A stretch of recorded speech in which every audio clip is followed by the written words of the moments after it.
Anong feeling nang nakasakay dito sa... Ikunan mo buong kaluhan. Anong feeling? Wala. Nakakalula. Nakakalula? Sure ka?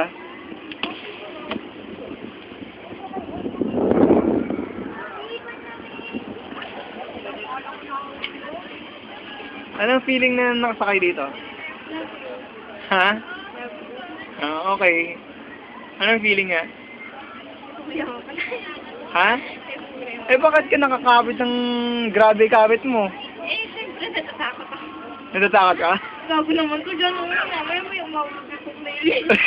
Pag mail niya, tapos. Ano? Takot ka? Ganun. Pero maganda dito. Kaso, late na tayo eh. Inaantay na tayo eh. Nasa ating pa yung susi. Ano? Patay tayo. Ha? Hindi ka natatakot? Tatakot? Bakit? Siyempre, kinakabahan ako eh. Kaya ako tinatakot eh. Kaya nga kasi natakot. Kasi natakot. Kasi nitakot mo ako eh. Natakot kita. Ha? Ginagalaw mo katulad dito. Gago naman matanggal yung tornilyo ko. Ha? Matanggal tornilyo niya. Eh, ano naman kung matanggal?